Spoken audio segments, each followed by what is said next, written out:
Hola entusiastas de la geopolítica, les voy a traer un nuevo video. Ya hace rato vengo hablando de la división que hay en el mundo entre dos tipos de modelos. Hoy me voy a concentrar en el este, en el modelo oriental, en el modelo que combina cierto nacionalismo con el globalismo, y en el principal país que hace esto, que es China. China tiene un sistema muy especial, muy particular, y que se explica por su propia historia. Pero al igual que otros países del este, está buscando homogeneizar a su población. China fue casi toda su historia un país multiétnico, seguramente lo va a seguir siendo. Pero esto no significa que no quiera unificar a su población de alguna forma o de varias formas. Y esto, hoy voy a hablar de dos de estas formas. Una de ellas tiene que ver con la asimilación de los grupos minoritarios chinos. Ya desde el año pasado, el Partido Comunista Chino viene cambiando su posición tradicional de respetar a las minorías étnicas de ese país y empezó a respaldar un cambio que apunta más bien a mezclar, que obviamente en un país que tiene el 91% de su población de una etnia, que serían los chinos Han, esto significaría asimilar a las minorías de ese país, que no llegan ni siquiera al 10% sumadas entre todas.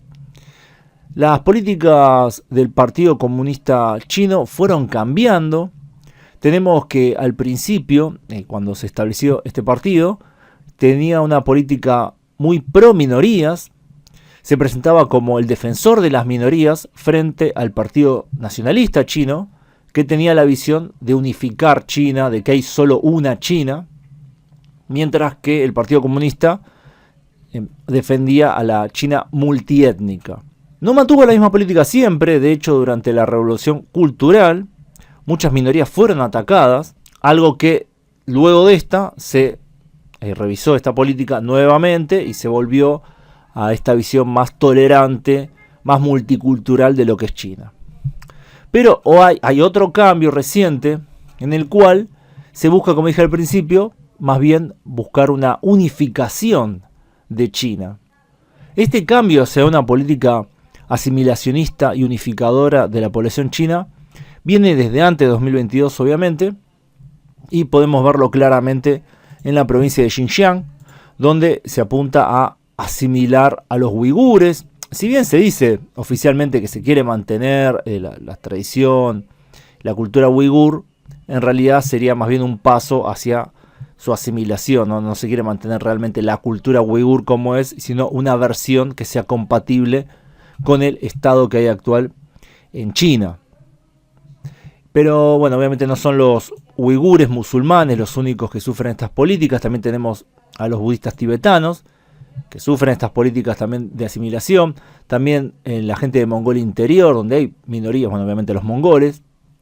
Y otras regiones del país están sufriendo estas políticas de asimilación, que se relacionan, obviamente el ejemplo más extremo es el de Xinjiang.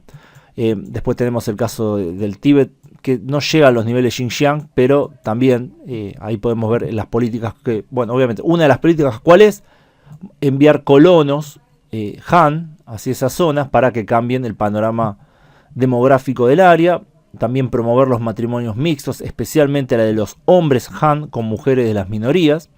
Se reprime a los grupos que quieran mantener la cultura o el idioma particular de estos grupos minoritarios. Y también a veces incluso se promueve la migración de otras minorías, como los Hui, que serían chinos Han étnicos, pero musulmanes, hacia estas zonas donde también cumplen un rol similar.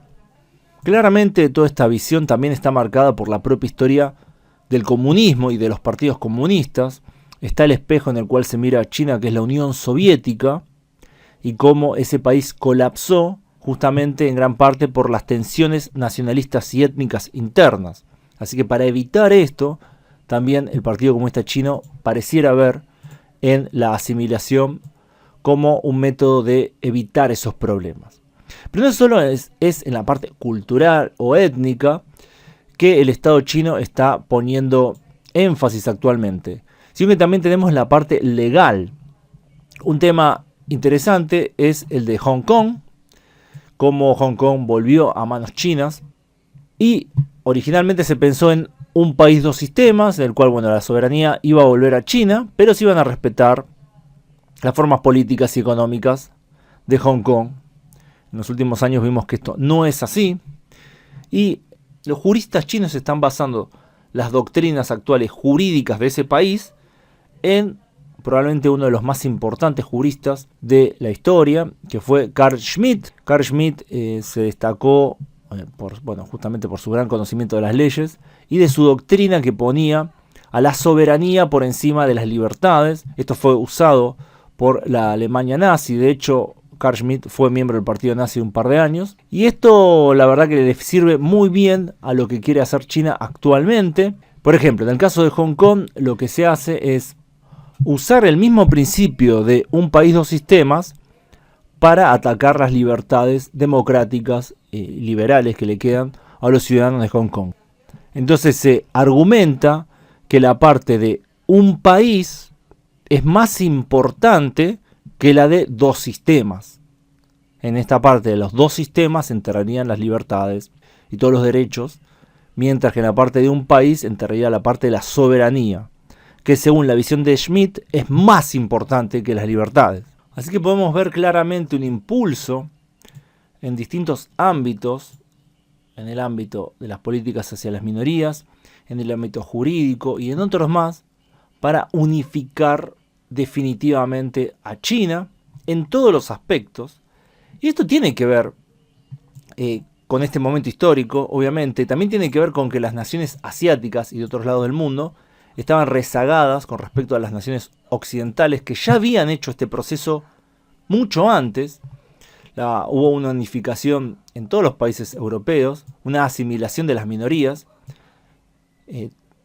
Casos como el de Francia, Alemania, todos lo hicieron a su manera. Obviamente no hubo una sola fórmula, pero se buscó unificar toda la población lingüísticamente, donde se podía religiosamente, donde no se podía, se buscó la secularización.